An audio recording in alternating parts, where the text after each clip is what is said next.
십자가의 도가 멸망하는 자들에게는 미련한 것이요 구원을 받는 우리에게는 하나님의 능력이 됨이라.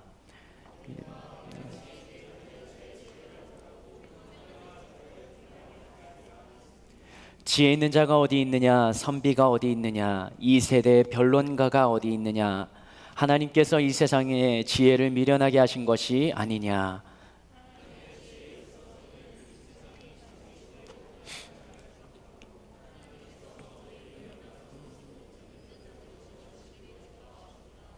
유대인은 표적을 구하고 헬라인은 지혜를 찾으나 우리는 십자가에 못 박힌 그리스도를 전하니 유대인에게는 거리끼는 것이요 이방인에게는 미련한 것이요.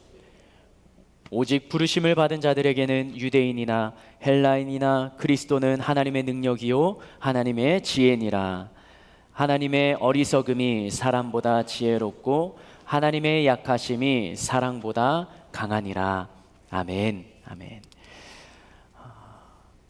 지난주 우리가 보았던 나눴던 말씀을 한번 살펴보고자 합니다. 베드로라는 인물을, 성경에 등장하는 인물 살펴보았고요. 그 베드로를 제자 삼기 위해서 예수님이 그 자리에 그물을 던지는 베드로를 찾아가셨던 그 본문을 우리가 함께 나누었습니다. 만남의 장소는 게네사렛 호수 갈릴리 바다였고요.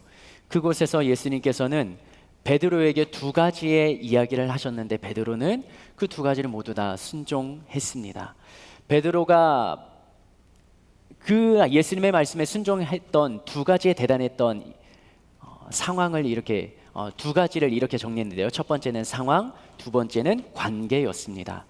상황적으로는 자신이 밤새도록 물고기를 잡고 물고기는 자기가 잘 잡는데 밤새도록 못 잡은 그 상황에 다시 한번 그물을 깊은 곳에 가서 내리라는 예수님의 말씀에 순종했다는 것 자체가 대단했다라고 이야기했고요.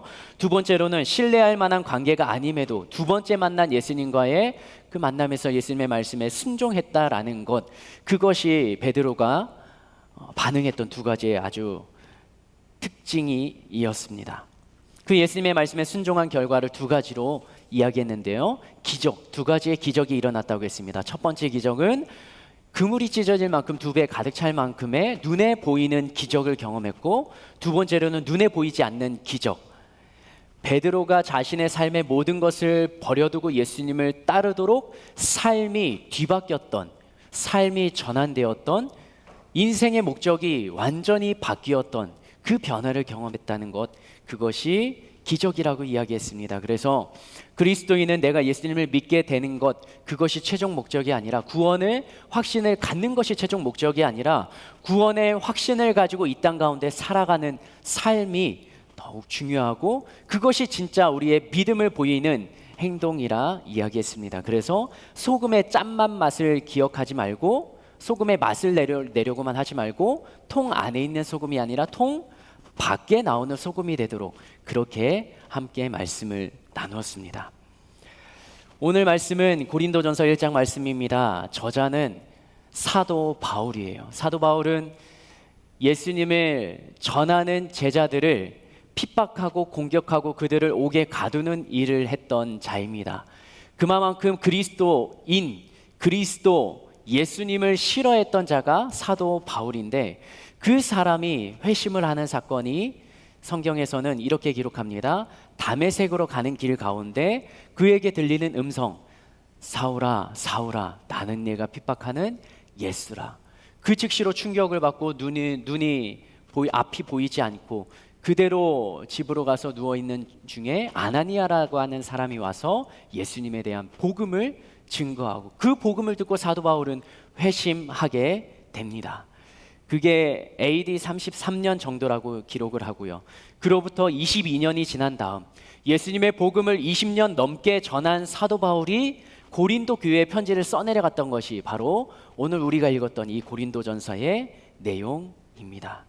그 고린도 교회가 여러 가지 상황에 대해서 문제에 직면한 상황 가운데 그 문제에 대한 신앙적인 답변들, 그리고 교훈의 내용을 편지로 적어 내려간 것이 고린도전서, 고린도 후서입니다. 그 중에서도 우리가 보았던 이 고린도전서 1장 18절과 25절의 말씀은 기독교의 본질에 대해서 사도 바울이 설명하는 내용이죠. 사도 바울은 그 시작을 이렇게 기록합니다. 고린도전서 1장 18절 말씀 같이 한번 읽어볼까요? 읽겠습니다. 십자가의 도가 멸망하는 자들에게는 미련한 것이요 구원을 받는 우리에게는 하나님의 능력이라. 여기에서 십자가를 바라보는, 그 당시의 십자가는 죄인이 처형당하는 십자가였어요. 십자가는 영광이 될 수도 없고 십자가는 명예가 될 수도 없습니다. 치욕의 자리가 십자가였습니다.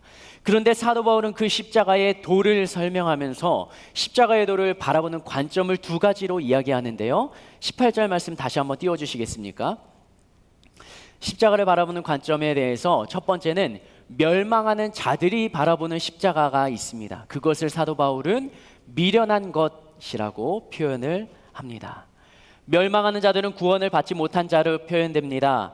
세상 사람들을 이야기하고요, 나 중심적으로 내가 주인이 되어 살아가는 자를 이야기합니다. 그들이 십자가를 바라봤을 때는 미련한 것이죠. 나를 내려놓고 나를 죽이고 나를 포기하고 다른 사람을 위해 자신의 것을 내어놓고 살아가는 그 삶이 가치 있게 보이지 않고 미련하고 그리고 어리석게 보이는 것이죠.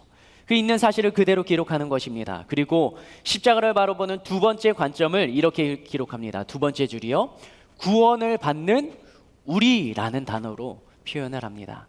여기에서 우리라고 말하면 사도 바울과 함께 고린도 교회를 말합니다.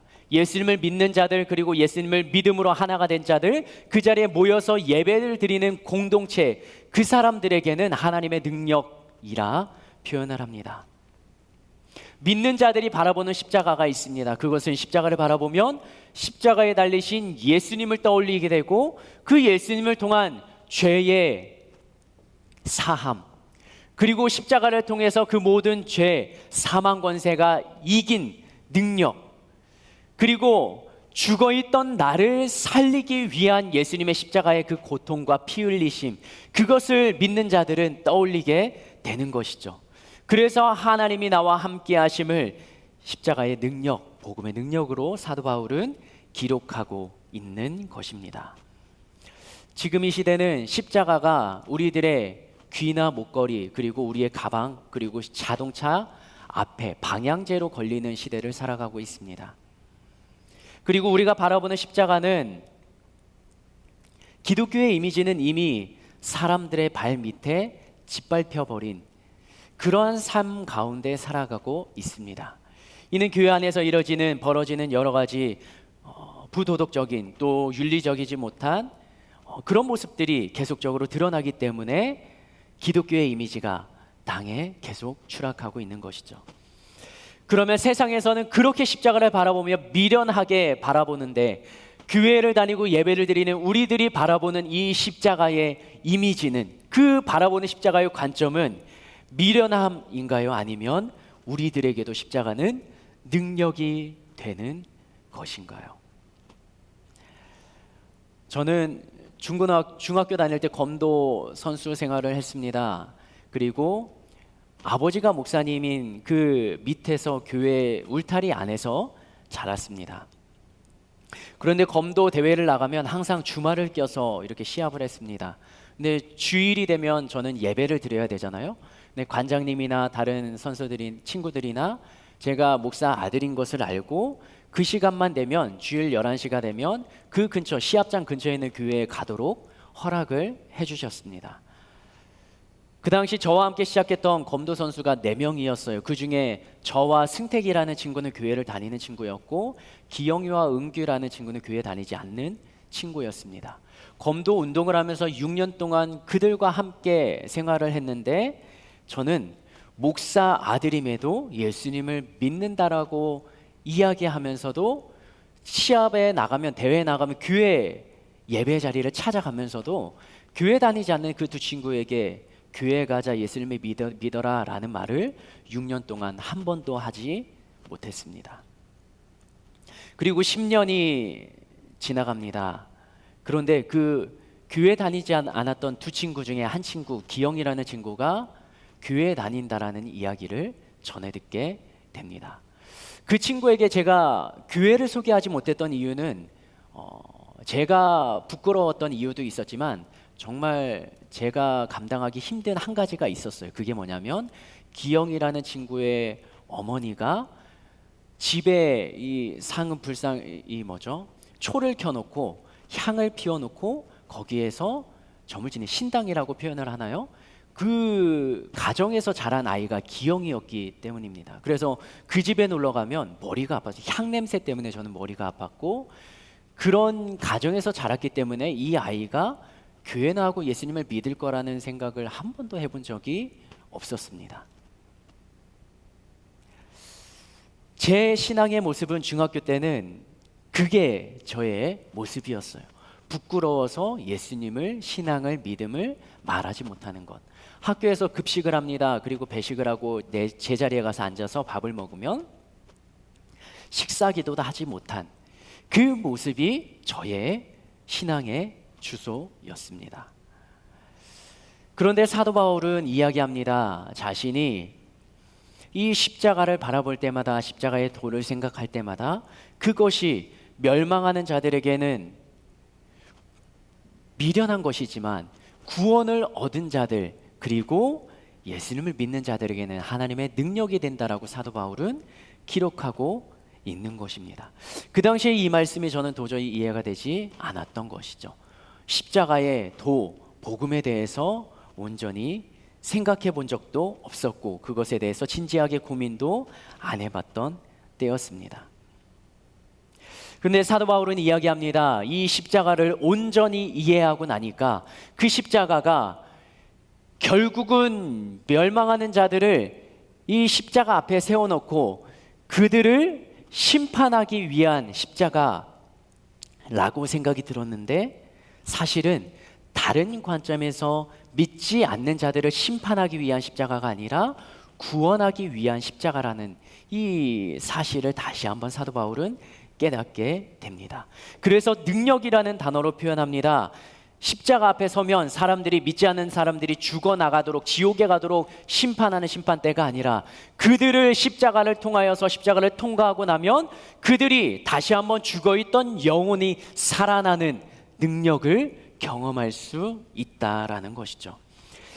신약 성경에서는 예수님을 믿는 자들, 예수님을 만난 자들에 대해서 기록합니다. 그리고 지난주에 우리가 보았던 베드로를 만났던 예수님과의 그 본문에서도 베드로가 예수님을 알고 있는 단계, 첫 번째 만나고 자신의 삶의 터전으로 가서 물고기를 잡았던 이 상태가 아니라 두 번째로 예수님을 만나고 그물이 찢어지게 물고기를 잡았던 이 상황 가운데 베드로는 예수님 앞에서 이렇게 기록하는 것을 성경은 기록해 내려갑니다. 누가복음 5장 8절 말씀 같이 한번 읽어볼까요?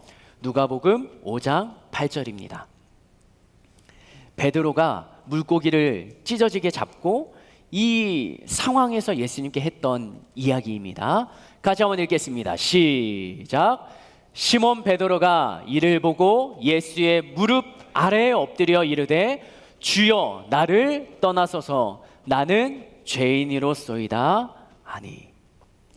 베드로는 예수님을 만나고 알고 있는 단계에서는 그냥 예수님이 좋은 말들을, 사람들을 가르치는 그 상황으로만 생각했습니다. 그런데 이 기적을 체험하고 예수님에 대한 시각이 달라지기 시작합니다. 처음에는 두려운 마음이었지만 그 사람이, 내 앞에 서 있는 예수라는 사람이 보통 사람이 아니라는 것을 직감적으로 느끼고 깨닫게 되고, 예수님의 말씀에 순종하고 나니까 자신의 이 몸에 있는 육신적인 눈이 아니라 영적인 눈 관점이 열린 거예요. 그리고 그 예수님이 메시아인 것을 알게 됩니다. 그 다음에 고백하는 게 이거예요. 주여 나를 떠나소서 나는 죄인이로소이다. 베드로가 살아가면서 얼마나 큰 죄를 지었을까요? 베드로는 물고기를 잡고 살아가는 그 삶의 연장을 성경은 기록하지 않기 때문에 그가 무슨 죄를 지었는지는 알지 못합니다. 그러나 성경의 수많은 본문들을 통해서 기록하고 예수님을 만난 사람들이 하는 고백을 통해서 바라볼 때 예수님 앞에서 모든 인간은 죄인이라는 그 로마서의 기록을 우리가 떠올려 본다면 예수님이 우리의 모든 죄를 대속하고 죽으시고 부활하시고 구원의 길을 열어주실 메시아 그리스도인 것을 베드로는 이때 느꼈던 것입니다. 그리고 영의 눈으로 바라봤던 거예요. 그러면서 나는 죄인입니다 라고 고백하기 시작합니다. 예수님을 아는 사람이 모두 다 나는 죄인이라고 고백하지 않습니다. 예수님을 인격적으로 만나는 사람만이 나의 죄를 보고 내가 죄인인 것을 깨닫게 됩니다. 그것을 거듭난다라고 성경은 기록합니다. 내가 얼마나 큰 죄인인지를 깨달아야 구원을 베푸시는 하나님의 능력, 그 십자가의 역할이 나에게 능력이 됨을 고백할 수 있는 것입니다. 우리들은 언제 예수님을 만났습니까? 여러분들은 언제 예수님과의 친밀한 대화와 교제가 있었습니까? 그러면서 예수님 앞에 고백한 적이 있습니까? 주님, 나는 죄인입니다. 그리고 나의 모든 죄를 주님께서 담당하신 그 사실이 제 가슴 깊이 믿어지고 고백되어짐을 여러분들의 삶의 현장 가운데에도 경험으로 여러분들의 삶의 고백으로 드렸던 적이 있습니까? 예수님을 만난 사람들이 모두 다 죄를 고백하는 것은 아닙니다. 어떤 이들은 예수님을 정죄하고 공격하고 예수님을 핍박합니다. 그들을 대표적으로 성경에서는 사두개인들, 서기관들, 바리새인들, 종교 지도자로 이야기를 하고 있습니다.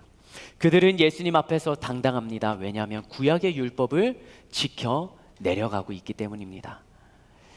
그런데 자신들은 잘못한 것이 없다라고 말하죠. 그러나 성경의 기록을 보면 때때로 나의 의로움이 나의 죄 없다고 생각하는 그 마음이 주님과의 관계를 믿음과 신앙을 발목을 잡을 때가 있다는 것을 성경은 기록하고 있습니다.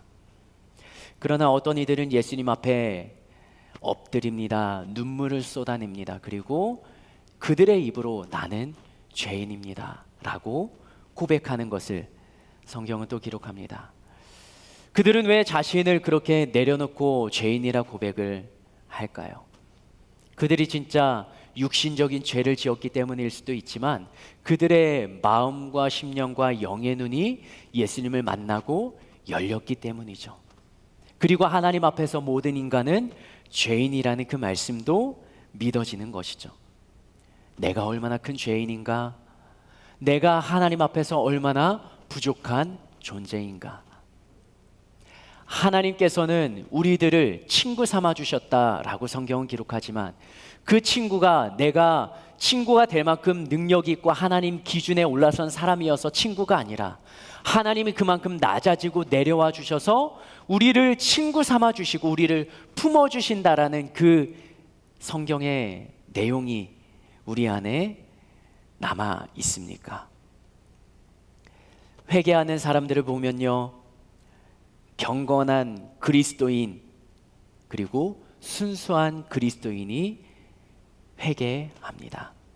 성경 지식이 많은 사람보다 살아가다가 지쳐서 쓰러지고 넘어져 있는 그 상황 가운데 예수라는 이름을 듣고 교회에 와서 예배드리며 진리의 말씀을 듣고 그 한순간에 자신의 모든 살아왔던 아픔과 슬픔을 녹여내는 눈물과 회개의 기도를 드렸던 그 순수한 신앙의 시작을 내딛는 그리스도인들이 더 애통하면서 회개하고 부르짖는 것을 보기도 합니다.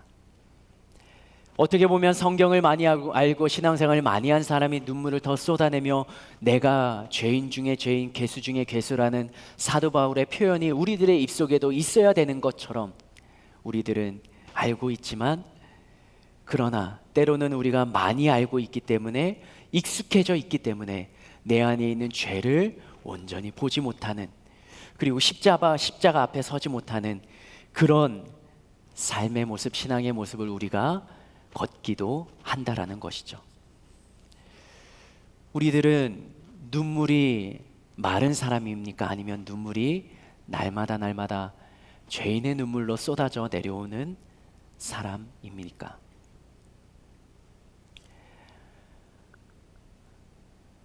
때로는 이렇게 표현하기도 합니다. 이런 표현이 맞을지 모르겠지만 처음에 죄를 지을 때는 너무나 두렵고 무서워서 죄를 짓지 못합니다. 그런데 그 죄의 선을 한번 넘어서기 시작하고 두 번, 세 번 반복되다 보면 죄책감이 무뎌지게 되고 오히려 죄책으로부터 자유로워지는 인생을 살아가는 그러한 모습도 신앙생활 가운데 있기도 합니다. 그러면서 이렇게 고백합니다. 나는 어쩔 수 없는 사람이다. 나는 노력해도 안 된다라고 이야기할 때가 있습니다. 그런데 2000년 동안 사도들의 피 흘림 위에 예수님의 십자가 보혈 위에 세워졌던 이 십자가의 복음이, 예수님의 복음이 나 한 사람도 변화시킬 수 없는 무능력한 복음이라면 그것이 믿을 만한 가치가 있는 것은 아닐 텐데, 반대로 2000년 동안 사도들이 피 흘리면서 지켜내려오고 그것을 믿음으로 고백하며 인생의 변화, 삶의 변화를 경험했던 사람들이, 수많은 사람들의 증인들이 있다면 그것을 십자가를 대하고 복음을 대하는 나의 태도가 어떻게 보면 식어버린 것은 아닐까요? 그 죄를 알고 십자가의 사건을 알고 그 자리 가운데 내가 남아있을 때 우리에게는 한 가지 단어가 주어집니다. 그것이 바로 은혜라는 단어입니다. 십자가의 도를 이야기할 때 은혜라는 단어를 빼놓고 그 도를 이야기할 수 없습니다. 사람의 노력으로 인생을 성공하고 또 회심하기 위해서 노력하는 게 기타 종교들입니다. 그런데 그 고행을 통해서 인격적인 성숙을 경험할 수 있습니다. 그러나 그들의 영혼을 구원하는 구원의 길을 거기에서는 제시하지 못합니다. 은혜는 받을 만한 자격이 없는 자에게 베풀어 주시는 하나님의 넘치는 사랑을 의미합니다. 죄는 내가 지었는데 그 죄값을 예수님이 치르도록 하나님께서는 계획하시고 보내주시고 십자가를 통해 그 모든 계획을 이루어 주셨습니다. 그것이 성경이 기록하는 하나님이 우리들을 향한, 인간을 향한 사랑이라고 표현하고 있습니다. 용서의 은혜가 살아있는 자, 그리고 이 은혜가 가슴속에 살아있어 믿어지는 자, 그 사람이 바로 십자가의 능력, 그 능력을 알고 믿는 자입니다. 용서받은 은혜가 살아있으니 날마다 감사의 생활을 합니다. 그리고 전능하신 하나님이 나를 사랑하심이 믿어지니까 그 하나님께 나의 삶을 드리기도 하고 헌신하기도 하고, 그것이 때로는 힘들고 벅차게 다가올지라도 감당할 힘도 하나님이 주심을 나의 삶 가운데, 그것을 견뎌내는 가운데 경험할 수 있게 되는 것이죠. 로마서 5장 8절에서는 이렇게 기록합니다. 우리가 아직 죄인 되었을 때에 그리스도께서 우리를 위하여 죽으심으로 하나님께서 우리에 대한 자기의 사랑을 확증하셨느니라. 성경은 기록합니다. 이미 증명된 거예요. 하나님이 인간을 사랑하신다는 게 예수님의 십자가 앞에서 모두 다 증명된 것입니다. 이 사실을 우리는 받아들이게 되는 것이죠. 그리고 그 사실을 받아들이고 믿는 자, 아는 자가 아니에요. 받아들이고 믿는 자가 삶 속에서 그러한 은혜의 삶을, 그리고 감사의 삶을, 복음의 삶을 살아낼 수 있는 것입니다. 십자가의 능력을 믿는 자는 믿음 이후의 삶이 날마다 달라집니다. 달라지지 않더라도 달라지려고 노력을 합니다. 그래서 삶이 변했다는 간증이 그의 입으로 나오고, 간증의 고백을 한 번 하고 이제는 내가 살고 싶은 대로 사는 것 아니요, 간증이 날마다 더해지는 삶, 그것이 십자가의 능력을 믿는 자의 삶입니다. 이 십자가의 도를 한 단어로 표현하자면 은혜 그리고 사랑입니다. 사랑은 머리로 이해할 수 있는 기준을 넘어섭니다. 인간을 향한 하나님의 사랑, 그것을 한 단어로 표현할 수가 없는 것이죠. 인간의 지혜로 그것을 나열해서 이해할 수 없기 때문에 하나님의 사랑을 오해하기도 하고 나의 방법으로 하나님의 사랑을 고정시키기도 합니다. 그런데 누가복음 15장에서 그 아버지의 사랑에 대해서 성경은 이렇게 기록합니다. 아들을 너무나 사랑하는 아버지가 있었는데 그 아들에게 자신의 모든 것을 다 주고 싶지만 그러나 아직은 그 아들이 그것을 감당할 만한 때가 아니어서 그 아이들이 그 모든 재산을 다 관리할 수 없기 때문에 아직은 아버지의 소유로 그 재산을 두고 있습니다. 그런데 이 아들이 자기의 몫을 달라고 합니다. 여기서 말하는 자기의 몫은 유산입니다. 아버지가 돌아가시고 난 다음에 자신이 받는 것. 그러면 이 아들이 생각하는 관점에서는 아버지가 없어져도 나는 이 물질을 갖겠다라는 것이죠. 그리고 나갑니다. 우리가 잘 아는 것처럼 그 모든 재산을 다 소진하고 성경은 이렇게 기록합니다. 돼지들이 먹는 쥐엄 열매를 먹고자 하여도 주는 이가 없다라고 말합니다. 그렇게 입었던 옷까지도 다 누더기가 되어버리고 허기진 배를 짊어지고 그 아들은 누가복음 15장 21절에서 이렇게 고백을 합니다. 아버지 앞에 가기 전에 수많은 감정과 아버지 앞에 다시 갈 수 없는 자신의 이 부족함과 모남, 그것을 알면서도 아들은 아버지께로 다시 가고자 결심을 합니다. 그리고 아버지 앞에서 이렇게 고백을 합니다. 누가복음 15장 21절입니다. 아들이 이르되 아버지, 내가 하늘과 아버지께 죄를 지었사오니 지금부터는 아버지의 아들이라 일컬음을 감당하지 못하겠나이다. 재산을 가지고 나갔다가 다시 돌아왔는데 그것을 죄를 지었다라고 표현을 합니다. 진짜 죄는 무엇인가요? 진짜 죄는 아버지의 마음, 아버지의 진심을 알지 못하는 것이죠. 아버지는 누더기 옷을 걸치고 돌아온 그 아들을 끌어안습니다. 그리고 제일 좋은 옷으로 갈아입힙니다. 손가락에 가락지를 끼우고요. 그들이 제일 좋은 살찐소를 잡고 잔치를 벌입니다. 아버지는 잃어버린 것을 보았으면 그 돌아온 아들을 책망했을 거예요. 그런데 아버지는 잃어버린 물질을 보지 않습니다. 지나간 과거를 보지 않습니다. 그 아들의 존재 자체를 그대로 사랑하고 품고 끌어안는다라는 것이죠. 이것이 성경이 기록하는 아버지의 마음입니다. 아들이 돌아온 것, 그것만으로 모든 것이 용서되는 것, 그것이 성경이 기록하는 십자가의 비밀입니다. 아들은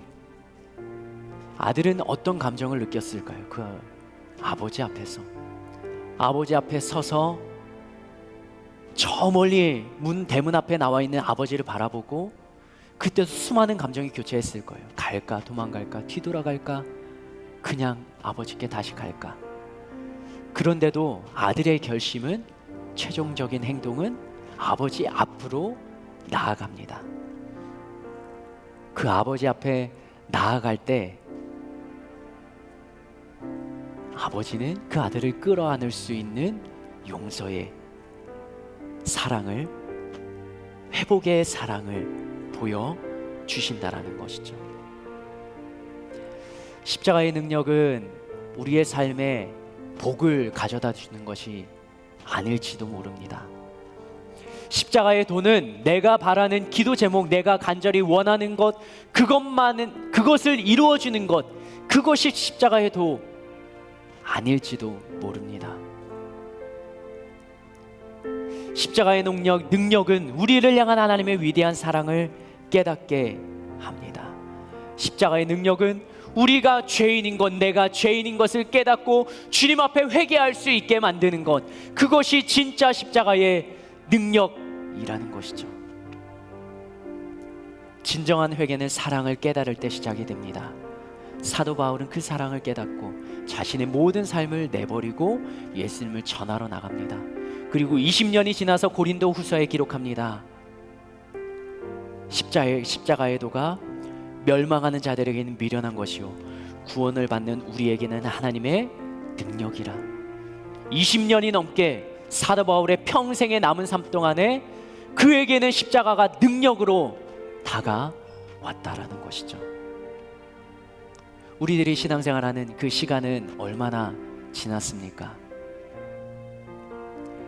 내가 처음 교회에 발을 디디고 예수라는 그 분을 내가 믿겠다라고 고백하고 사랑한다라고 고백하고 그 시간으로부터 지금까지 얼마만큼의 시간이 지났습니까?